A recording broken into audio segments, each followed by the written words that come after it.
Hello, boys. This is White Pill Media, and welcome to Odysee. In this video, we're doing something that's a little different, which is why this is on Odysee and not on YouTube.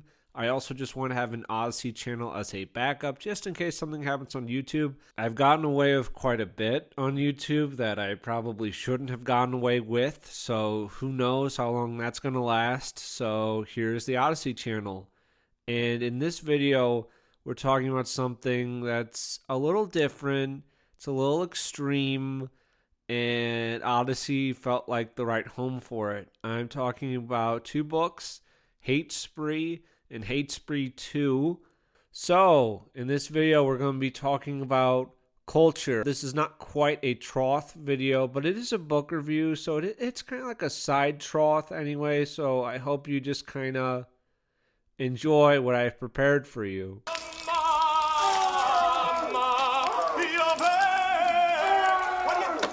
You're ruining it! You're ruining it! Feast I made you? Look at the feast I made you. You want to eat it? Here, have some.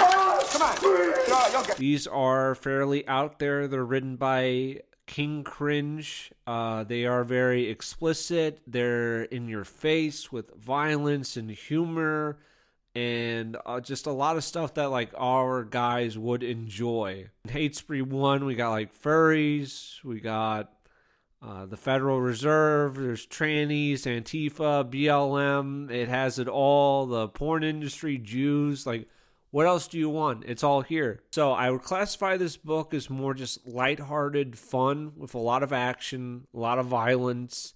There is quite a bit of sexual content in this that some people might not like. I felt that the sex stuff goes too far, and I found it off-putting.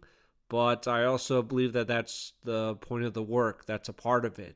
Hate Spree, it's loud, it's extreme. Like I said, it's really in your face. And overall, I did like it. So if it sounds interesting to you, then you can give it a read. You can follow the author on Substack or Twitter at King Cringe. So I'll have links to it down below. And these books are free for you to read, so if you got the time, might as well check them out, right? And one more thing before I get into it. So I actually read Hate Spree about, I want to say like a year ago, probably a year ago or so. I wasn't exactly comfortable with putting a review of it on my channel, even though like I get into some political stuff sometimes. So I'm sorry it took me so long to put something out there. I did talk with the author and give them my thoughts in private, but I always meant to do a video. So yeah, unfortunately it took me a lot longer than I wanted to have a video out on it, but here it is. Another thing about these books is that they're written in a screenplay-esque format with like character names on your left, then their dialogue, but it's easy to read and understand. It's not set up exactly like a typical book. I've also had these periods where I get a little nervous, I panic a little, I delete some videos, so I'm trying to like have a little more stuff that's kind of more out there on YouTube, but I also want to be realistic, and then more kind of explicit material will probably just go on Odysee, and I'll always like have a mention on Twitter, hey, there's a new video on Odysee, and I'll probably mention it at the end of some YouTube videos that I have stuff over on Odysee. So there you go. Hate Spree 1. Four main characters. They are Wasp. We have Nikita Hitler. We have White Knight and Frankie. And we have artwork that goes for all four of our main characters and for all like the bosses that they fight throughout Hate Spree. And we open this book up with 4 prologues. They are authoritarian right, authoritarian left, libertarian left, and libertarian right. Our story takes place in Clown City. We are far into the future where everything is very gay and awful, and they, parentheses, parentheses, parentheses, control everything. So it's unfortunate. Chapter 1 has us at the Quick Abort HQ where Wasp enters. He just shows up. He kills a fat blue-haired secretary within like the first paragraph, and he is investigating about baby parts being sold off here and possibly the production of adrenochrome, which I didn't know was a real thing. I thought it was just something that the book made up until I looked it up. Apparently, some people on this side of things seem to think that some people harvest this from kids and it makes you like immortal, like blood sacrifices and all that. I don't know. Maybe. Jeffrey Epstein, he did like a lot of evil shit. Pizzagate was real, so I don't fucking know. Anyways, Wasp wears full armor. He's got like assault rifles and all that. And he always wears a mask because that's just who he is. He enters the back rooms of this place and he finds the CEO of Quick Abort dead. And all the other scientists have been also killed by a special ops team. These guys think that Wasp is a MK Ultra asset. But he is not. So they end up having a shootout. And then the real incel shooter walks in. That was a funny little scene. Like, the humor's good. So, like, I'm not going to go into detail about all the action scenes because most of this is action scenes and that would take forever. But, like, I am going to point out, like, the comedic moments that, like, stood out to me. Special ops guy tries to take the boy hostage. Wasp immediately shoots both of them, but the boy ends up living and helps Wasp get away. And then Wasp is heading for the center of the city looking for the leader of the Illuminati. Okay. In Chapter 2, the SSKGB release a code red assassin from cryosleep to save a pride parade that's being under attack. But she kills this dude who wakes her up for not being a real socialist, and she also attacks the pride parade. This is Nikita Hitler. She is like a Nazbol, which is also something that I didn't know was a real thing at first, because it sounds funny, but also like really fucking retarded. Like, smashing communism and National Socialism together sounds really fucking stupid. I thought it was a meme, but it's like economic left from what I understand, but like they're culturally right-wing. But she kills some people, and then she's going to like run off towards the city. Chapter 3, we have White Knight. White Knight is a vigilante Batman type figure with a trusty sidekick named Global. They're watching Jean, who is a hulked out monster trainee child rapist who they previously sent to jail for raping a kid. But Jean is out again and they're hanging outside a white van with a bag of candy. Turns out that Glowboy is a federal agent, shocking, and he attacks White Knight. And he's trying to set up this Fed op here, and Glowboy tells White Knight that he's taken all of his money, blown up his mansion, killed his old butler, everything. But White Knight breaks out, kills Glowboy, and Jean and vows to take out whoever hired Glowboy. Now, Chapter 4, we have Frankie. Frankie is my least favorite character. She's not the best girl. That goes to Nikita, obviously. And she is in a warehouse selling like lolly Dojine stuff, and she dresses like a whore because she was one. Also, she's Jewish, but they didn't bring any money, but they offer her some adrenochrome, but she kills them instead, and she uses a baseball bat. Also, she can just warp around. It's never explained, but that's fine. She can like just boop boop warp around. And I'll have artwork on the screen for like the characters. Some of it is like explicit, especially for like the female characters, so if you're uncomfortable with that stuff, maybe don't look at the screen. Anyways, now we're in Operation Electric Boogaloo.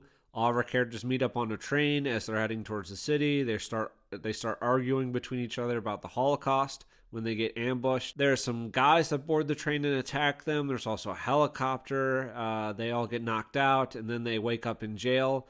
A little like a robot with a TV on it turns on, and all they see is a black screen, but there's this huge nose in it, and this nose is called the Nose, and he's the current chair of the Federal Reserve. Boys, I don't know if you can like tell why I felt that maybe, just maybe this shouldn't go on YouTube, and it would be better to talk about it here. But yeah, so we're going up against the Federal Reserve, and the Federal Reserve is literally called the Nose. So, all right. Nose makes them an offer for them to join him. They obviously refuse, and they are going to be killed. But then they all hear this voice in their head. It speaks to them, and it's trying to help them break out of jail. And this voice is called TG. And they go through the jail. TG's helping like guide them around, and they find TG. And TG is a self-aware racist AI, and he is also known as Toxic Gamer, which is cool. They break out, and then they're plotting on how to take down the Nose, who is basically indestructible. And they come up with this plan where they gotta steal 4 things, and then like nuke, and then attack the Federal Reserve, and then that's gonna take out the Nose. So okay, that's the game plan. That's the plot. Our first boss is Wigger and his orcs, and they are not like black; they're all white, but they all behave like blacks, and they're like 90% cybernetically enhanced. They're like Antifa and BLM rolled into one. They beat the shit out of Wigger and his orcs, and Wasp taunts Wigger with stories of buck breaking, and then he kills Wigger. They get his sequencer thing, and after this failure, Nose decides to bring in California, who is a guy who likes to self-harm, changes genders constantly. He drinks adrenochrome, and yeah, he just stabs himself. His name's California. Next, we have fake news, where they're going after a journalist named Suck You Bitch. And so they have to infiltrate this pornographic like news place. The journos here are basically cam girls who feed off simp energy. There are also journalist witches who can do like magic stuff. This section isn't my favorite just because it's a lot of sex stuff and it just kind of goes on and on. They kill Sucky Bitch and they're moving on, but then they get ambushed by California outside. They're able to fight him off, but it's really tough. But literally they know that California has put a tracker on their van. Then they get in a fight with Luciberg, who has a company called Killed Yourself. And then they also kill some tranny coders there. And then they fight an auto car that has a bunch of weapons and guns. Their base ends up getting destroyed by California in a fight, and they're on the run. One thing with this, it's like it's action, action, action, and featuring 4 characters all at once is that it's a bit difficult to develop them all, especially just like all the action scenes, and like you have to divide up the narrative between like the 4 of them because all 4 of them are basically on screen all the time as well. But it is like an action comedy thing, so they're never going to have like these super deep character arcs. But I felt like there could have been a little more. However, there is some self-awareness here with Nikita jumping up and down, saying this is real character development. The author left a note. Yes, her tits and ass did have the best physics. And now they just have to infiltrate a campus, and then they fight this person called Chairman Ma'am. There's also like a recreation of concentration camps there. So they free some people who've been forced into those. Then they like also recreated like some ovens there. So there are a lot of fun set pieces in these books. They do end up defeating Ma'am. They get the nuke from there, and then they're fighting California again. I do feel that some of the action scenes go on for a bit too long, and it can be like somewhat repetitive. But usually that the bosses and then like whatever like settings that they're in are carry enough humor. I would say Luciberg is maybe one of the less interesting ones. They defeat California. California rees before he dies, and then he turns into like a pile of mush. And Ma'am also coughed a lot when they were dying, and like they gave like their death soliloquy, so there was that. And then finally, they're on to assaulting the Federal Reserve itself. They breach the building, and then when they get surrounded, they crash a plane into it for a 9/11 reference, and then they're killing a bunch of elites in the building, and then they make it to Nose, who is sitting on a golden throne. He's been waiting for them. And it looks like they can't beat him with a nuke because apparently nukes are in fact not real. But they do have this mini sun thing that's like a black hole, whatever. Wasp has it. They activate it by saying nigger. Nose is destroyed, and the plot allows Wasp to make it out alive. They walk out of there, and there's this epilogue with them tracking down the furry convention, because the furry convention was part of the Illuminati. So some of the furries raced them on all 4s and tried to bite them. They end up killing all the furries. End up naming themselves the Cringe Rangers. I think it becomes the Crangers in the next one. and then they rescue some kids at the end. There's also this little side story that's on the Substack, but is not a part of Hate Spree 1 or 2. It's called 9/11 Girls, which is about two girls named Jules and Blondie who are British, and they work in a convenience store. They deal with machete-wielding shoplifters, a female game dev. There's a George Floyd incident. There are feds. There's a manager named Chud, another guy named Chad, and it ends with their boss promising to give them a raise sometime in the future. I liked it. I still feel that some action scenes maybe could have been trimmed a little bit here and there. For me, I'm not like a super action kind of guy. It's not quite for me. I think maybe if you lean more towards action, you'd like this a little bit more. But the humor, definitely good. A lot of like good, like funny moments. Oh, and maybe if there is some like more downtime for characters to interact with each other and build up their relationships in a more lighthearted comedy, you still want a little more development between people. But it's harder to pull off in a work like this. Now, we're on to Hate Spree 2, the Illuminati Civil War, or Royale, or whatever. So, in this one, we have the sequel to Hate Spree here. We have more violence. It's more extreme. There's less clothing. We have conservatives. We have Democrats. We have a flying Pentagon fortress. We have adrenochrome monsters. We have DMT drug hazes. There's so much going on here, and there's like a bunch more sex stuff. There's also like cryptocurrencies, and yeah, there's something for everyone in Hate Spree 2. While it has all that extra stuff, it's also about 30,000 words more than the first one. And as you can tell from the title, it's about the Illuminati. It's been 6 months since the Gnosis has been defeated, and we are in the Social Justice League Tower with the Illuminator. Basically, the Illuminator has 6 underlings and then a secretary, and the Illuminator gets taken out as the Crangers came in trying to take him out. So there's this whole clusterfuck here. Everyone here is fighting over TG because having TG would allow them to have complete dominance over everyone and everything, because like they would be able to like alter reality in the world. The building gets blown up and TG is stolen by Semen Demon, and you can imagine what she looks like based on the art from the previous female characters. They end up tracking her to Cum City, which is in the Undercity, not Clown City this time, and Frankie meets up with her friend Bangkok. There's some good banter between White Knight and Wasp. White Knight says it's a great place for you to like meet and like fuck Asian waifus. Wasp says, I'm glad I found this place.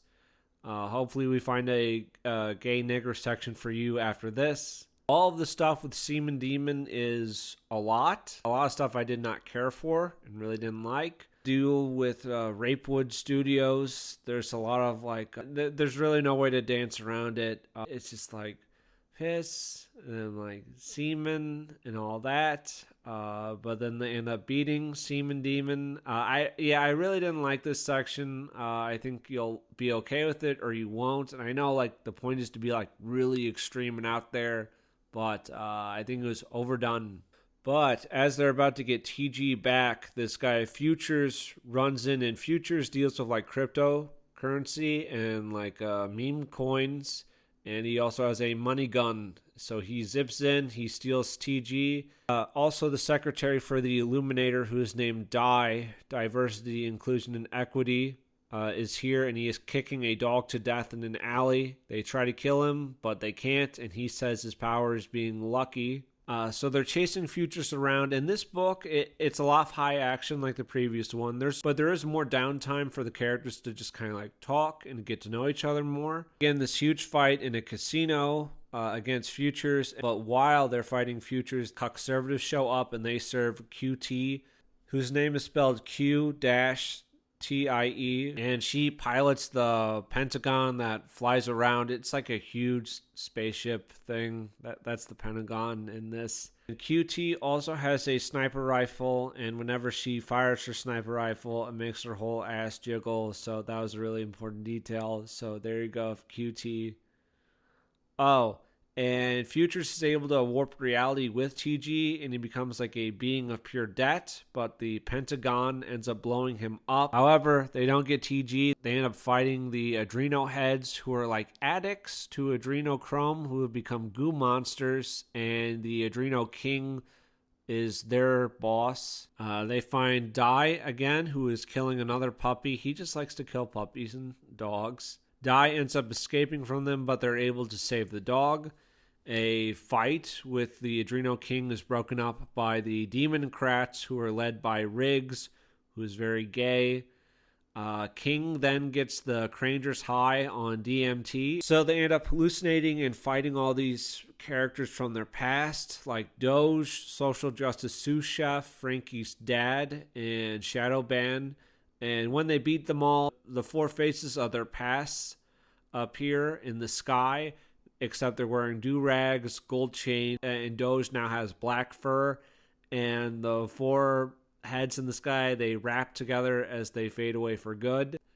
It was just funny. It was just a really good little scene. So they had to gear up to take on the Pentagon. So they meet up with this sexy Confederate mechanic who's in a wheelchair. What was it? Screaming Eagle? I think that's her name.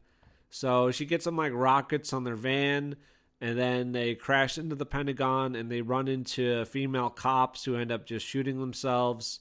And the Democrats and the conservatives are brawling, and they're both waving the gay flag as they kill each other. They're trying to track down QT, and they find QT, who is taken a hostage, and the hostage is a barefoot blonde girl wearing a blue sundress who's a trad wife, and her name is Beth Lauren. I did like this little author's commentary. I think it's White Knight or Wasp describing her. I think it's Wasp. Her bosom formed like perfectly baked southern hush puppy, just the right size indie right-wing authors would write about in their stories. King Cringe really has his finger on the pulse here.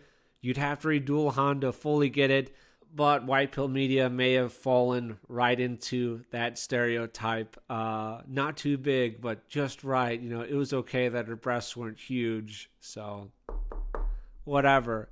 But this little hostage thing is actually a trick. And it's actually QT. She's the trad girl. I really like this part. This is really good. And we also run into Shit Piero here, who is shilling books. They get in a fight with Riggs, who is setting up like this blood coliseum thing, and they stone Riggs to death, who is gay, which is very cool. And when they think they're about to win, turns out the Illuminator is actually alive, and he has returned, and everyone else is also back, and they're at full health. And we also have a big reveal of Dai, who is actually the protagonist. And he gets this cool, edgy wardrobe changed. Now there's this like big, huge fight between everyone again. This is just a fuck ton of fighting. And then they're also recruiting new allies. And some of it feels a bit played out since we've already had sections with all these antagonists. But I don't hate it. But the book does kind of drag its feet here and there. Protagonist ends up defeating all the other Illuminati, and his goal is to like give everyone true freedom, whatever the fuck that means. It means like he wants to be able to do whatever he wants and not be held responsible for it, like socially, morally, or like by the law. You know what I mean? So like gay libertarian crap. He also puts a bounty out on the Crangers, so they're wanted men. The Crangers are going around trying to get a team together. They end up busting a Kaczynski-esque guy out of jail who is White Knight's former enemy. His name's Dark Ape, kind of like Black Panther. He's a white man, just like the Adreno King was also a white man who hates himself for being white. This guy doesn't hate himself for being white, but they're both white. They have to fight against TG, who's been corrupted. He's really strong. He knows all their moves, but they're able to get through to him. And there's this other AI, but TG just like trips him and kills him that way when TG's back on their team.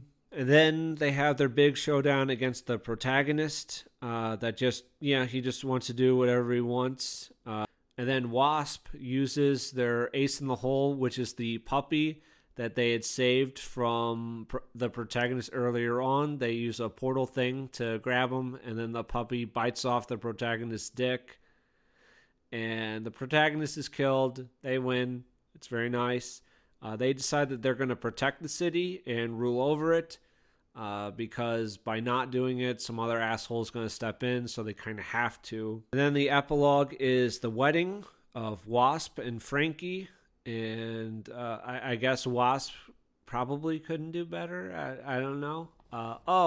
Another thing, Wasp was like losing pieces of his helmet as the story went on. He never loses his helmet. We never get to see what he looks like. Whatever. And the wedding scene's cute. They have like this black pastor. So like a lot of like really good humorous moments. There's more downtime, like build up between the characters, which I liked. Some of the action scenes, I think it went on a little long. Like when the protagonist was like, haha, I'm actually the real villain. And I'm like, oh, I guess we're like kind of halfway through the story, but it felt like the story could have like ended there. You know what I mean? Like another like showdown with the Illuminator and the rest of the Illuminati guys, but we still had like quite a bit to go with getting everyone and then fighting the protagonist at the end. But still, overall, I liked it. But I'm happy to finally do it.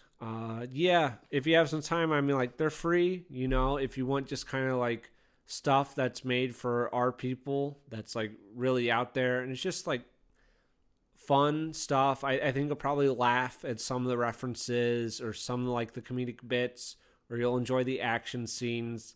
Yeah, I think you'll get something out of it. But in other news, I should have a Troth video out next week. That's the plan. I'm also working on a video on Wolf Hall. If you don't know what that is, it's a 6-episode TV series about Thomas Cromwell. I covered a movie called A Man for All Seasons, which was about Thomas More. Thomas Cromwell was in that movie. He was on the side that prosecuted More and led to More's death. But Wolf Hall is based on a book which is supposed to make Cromwell out to be a pretty decent guy and More to be a bad guy. I thought the show was dog shit. It was interesting, but it was definitely leftist, and I'm going to like do a hate video on it probably after the Troth. I'm also trying to do like a video on another video game probably before the end of June. I'm going to have to pick like a shorter title, but I'm trying something out right now. I don't think the game I picked is going to like make it for a video, so I'm going to have to like pick something else.